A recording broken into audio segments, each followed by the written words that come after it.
She claimed, "You're just jealous of my happiness," with her new man.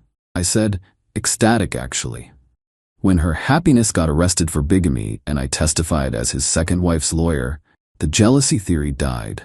I, 32 male, am a family law attorney who just had the most professionally satisfying case of my career. My ex-fiancée Natalie, 30, spent months telling everyone I was bitter and jealous of her new relationship. Turns out I wasn't jealous, I was just the only one who knew her Prince Charming was already married. Let me rewind. Natalie and I were together for 5 years, engaged for 1. The relationship ended 8 months ago when I found out she'd been having an emotional affair with some guy she met at a conference. Donovan, investment banker, drove a Maserati, wore suits that cost more than my monthly mortgage. She swore it was just friendship. Until I showed her the texts I'd seen pop up on her iPad. We shared an Apple ID for some subscriptions. Messages about how she was his soulmate and how they were meant to be together. The breakup was swift. I moved out of our condo, she kept the ring, didn't want it back anyway, and we divided our stuff fairly amicably. I was hurt, but handling it like an adult. Within 2 weeks, she was posting pics with Donovan. Within a month, they were Instagram official. Within 3 months, they were engaged. Yeah, that stung a bit. But here's where it gets interesting. I'm a lawyer, specifically family law. I know how to research people. Call it professional curiosity or residual hurt, but I did a basic background check on Donovan. The man was married, had been for 6 years. Wife named Amara, 2 kids, house in the suburbs. But here's the thing. He wasn't separated or divorced. He was just married, living a complete double life. I sat on this information for a week, debating what to do. Then Natalie started her campaign. It began with subtle digs on social media. "So grateful to find a real man who knows my worth," and "when you upgrade from a Honda to a Ferrari. I drive a perfectly nice Accord, thank you." Then it escalated. She started telling our mutual friends that I was obsessed with her, that I couldn't handle seeing her happy, that I was probably crying into my law books, while she lived her best life. The worst part? She showed up at my nephew's birthday party. My sister had invited her before the breakup and felt too awkward to uninvite her with Donovan, made a big show of their love, even announced their engagement to my family at my nephew's party. "I hope you can be happy for me, even though I know it's hard for you," she said loudly enough for everyone to hear. "Maybe someday, you'll find what Donovan and I have." My sister later told me Natalie spent the whole party telling people I'd been texting her constantly, I hadn't contacted her once, and that she was worried about my mental health because I was struggling to accept her happiness. Donovan stood there smirking the whole time, arm around her, playing the part of the protective new fiancé. Even shook my hand with this condescending, "No hard feelings, right, buddy?" That's when I decided, fine. You want to play games? Let's play. I reached out to Amara through her LinkedIn. Sent a professional message saying I had information regarding her husband that she needed to know. We met at a Starbucks. The poor woman knew something was off. Donovan's business trips had gotten more frequent. He'd been distant. But she never imagined he was planning a whole second wedding. I showed her everything. Natalie's social media, the engagement announcement, the wedding planning posts. The venue booking Natalie had tagged, everything. Amara didn't cry, she just got very, very quiet. Then she said, "I need a lawyer." "I happen to know one," I replied. Now, I don't usually take cases with personal connections. But Amara wasn't technically connected to me, she was connected to my ex's new man. And I specialize in divorce and family law. Plus, I referred the criminal side to a colleague who handles bigamy cases. Yes, bigamy is actually illegal. It's a felony in our state, up to 5 years in prison. The same week I agreed to represent Amara, Natalie sent out save the dates for her wedding to everyone, including me. With a handwritten note, "Hope you can make it, unless it's too hard for you." I RSVP'd yes, because by the wedding date I had a feeling things would be very different. Update 1, oh boy, has this escalated. Natalie's entitlement has reached astronomical levels, and Donovan's house of cards is collapsing spectacularly. First, the legal stuff. Amara filed for divorce and we froze all of Donovan's assets. Turns out his wealth was mostly leveraged against properties owned jointly with his wife.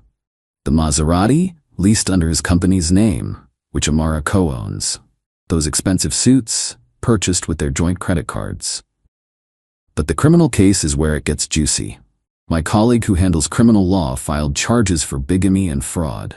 Donovan had used fake documents to apply for a marriage license with Natalie, claiming he was single. That's not just bigamy, it's also document fraud. Here's where Natalie's entitlement went supernova.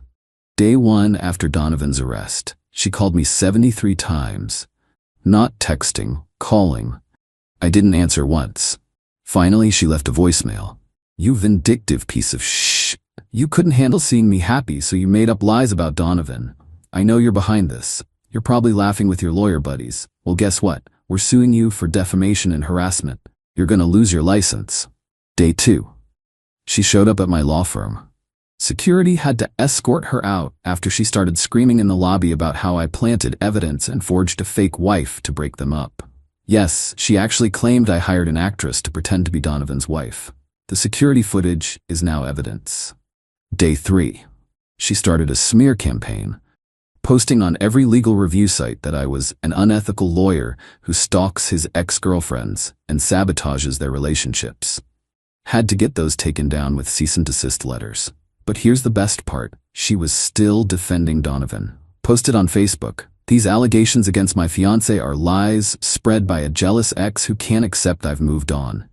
Donovan's ex-wife is clearly just bitter about their divorce and is conspiring with my ex to ruin our happiness.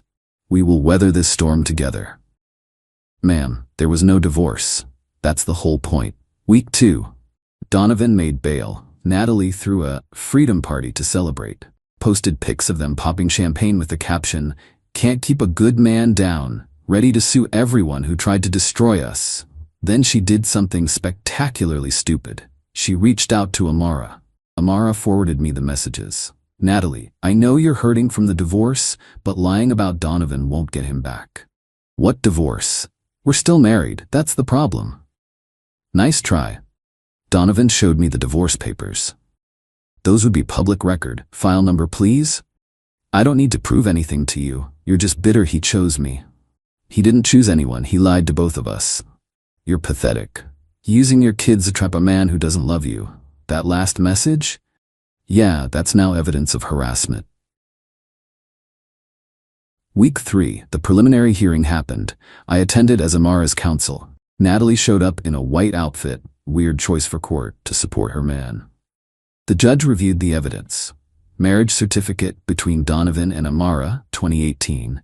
No divorce records found.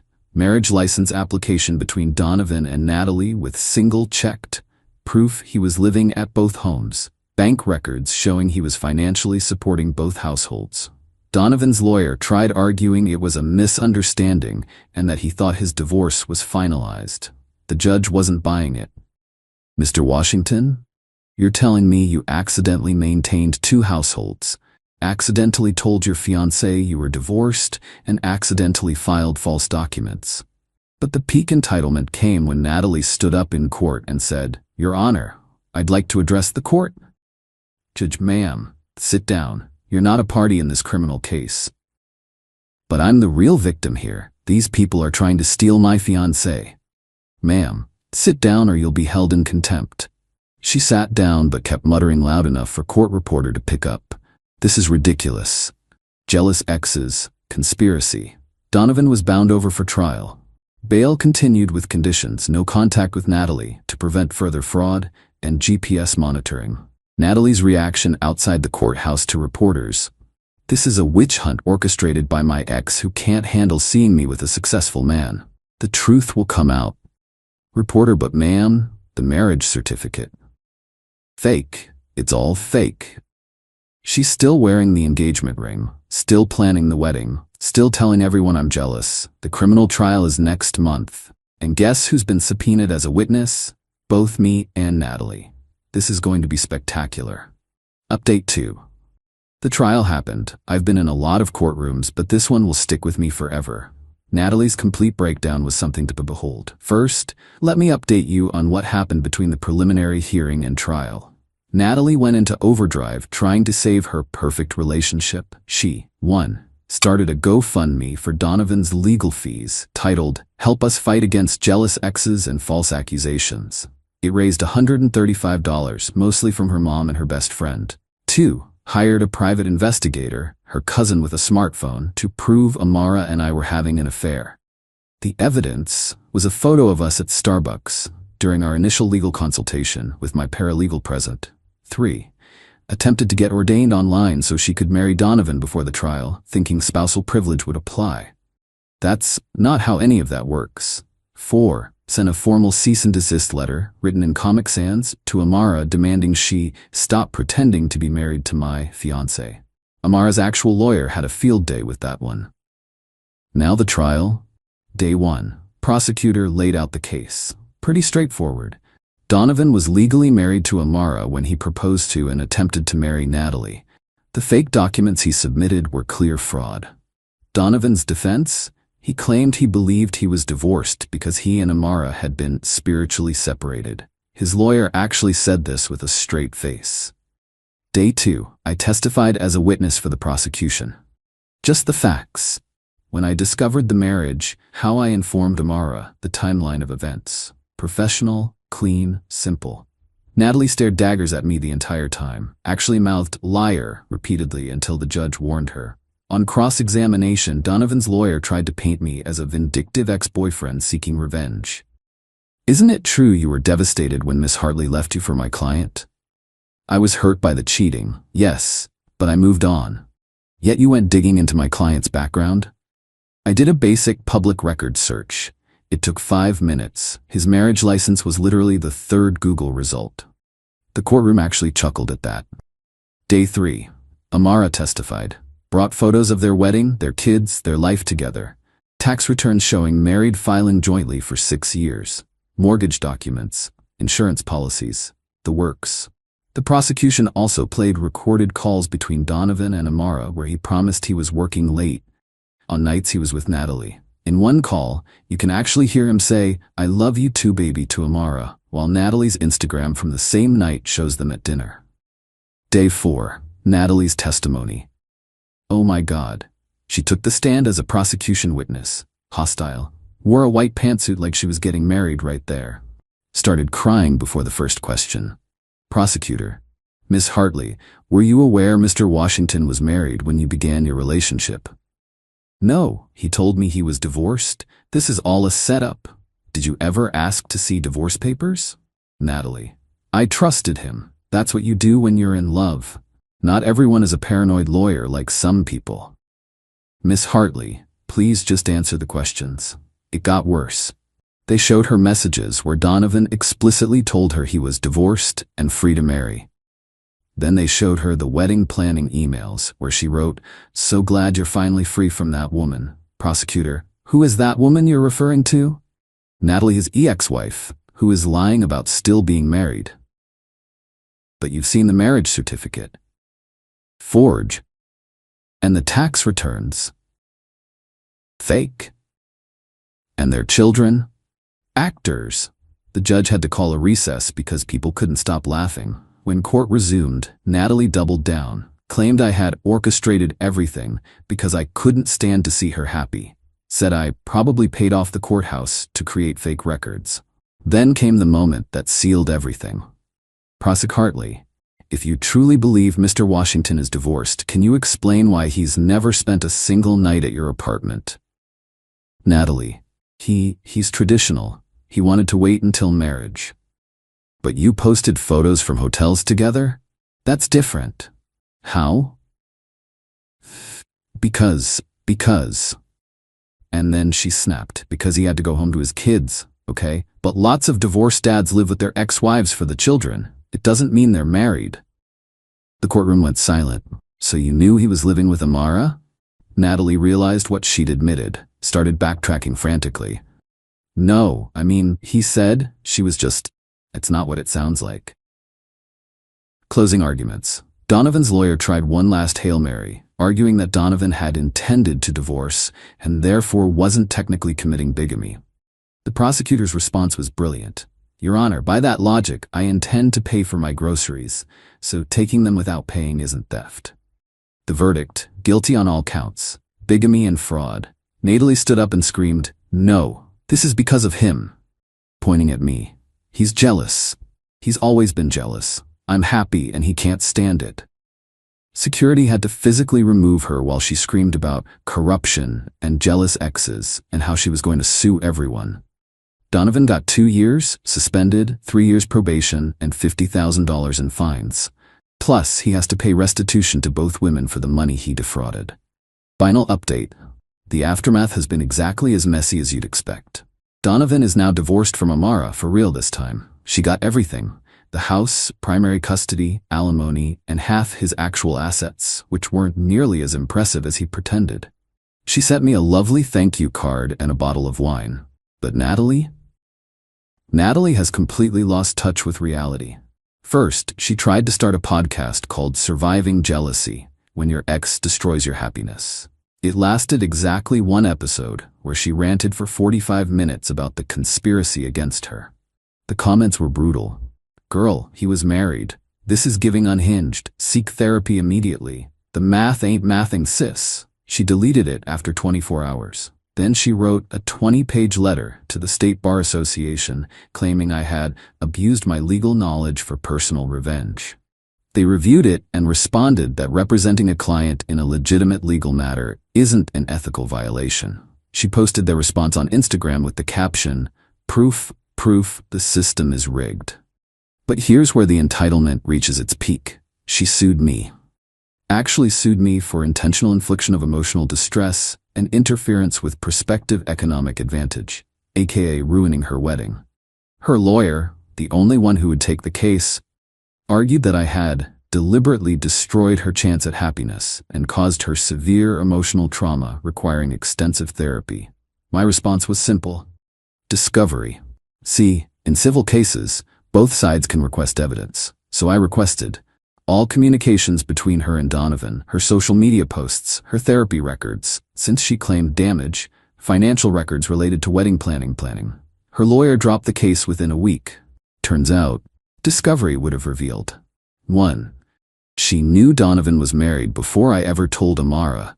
Found texts where she told a friend he just needs time to leave his wife. 2. She'd been fired from her job for taking too much time off for the trial and her podcast career. 3. She'd spent $30,000 on a wedding that was never going to be legal. 4. Her therapy was actually a life coach who was telling her she was a victim of masculine jealousy. The case was dismissed with prejudice, meaning she can't refile it. Last I heard through the grapevine, she moved back in with her parents, still posts quotes about surviving narcissistic abuse, presumably meaning me. Tried to become a relationship coach, 0 clients. Still wears the engagement ring and tells people her fiancé is away on business. The absolute final straw came last week. I'm now engaged to a wonderful woman named Helena. Met her at a legal conference, ironically. We announced it on social media and Natalie commented, "Wow, moving on so fast? Guess you're trying to fill the void after destroying true love. Hope she knows what she's getting into." Helena's response was perfect. "Thanks for the concern. BTW, congrats on your recent appearance in State v. Washington. The transcript was fascinating reading." Natalie blocked us both. So to answer her original accusation, was I jealous of her happiness? Nope. I was ecstatic. Ecstatic I dodged that bullet. Ecstatic she showed everyone exactly who she was. Ecstatic that justice was served. The jealousy accusation aged like milk in the sun, much like her engagement to a married man. Thanks for following this wild ride. Remember, if your ex accuses you of being jealous of their new relationship, maybe Google the new partner first. You might save someone else from bigamy. Edit. For everyone asking, yes, Amara is doing great. She started her own business with the divorce settlement and is thriving. We exchange Christmas cards now. Edit 2. Natalie apparently found this post and is threatening to sue me for defamation. My lawyer says good luck proving defamation when court transcripts are public record.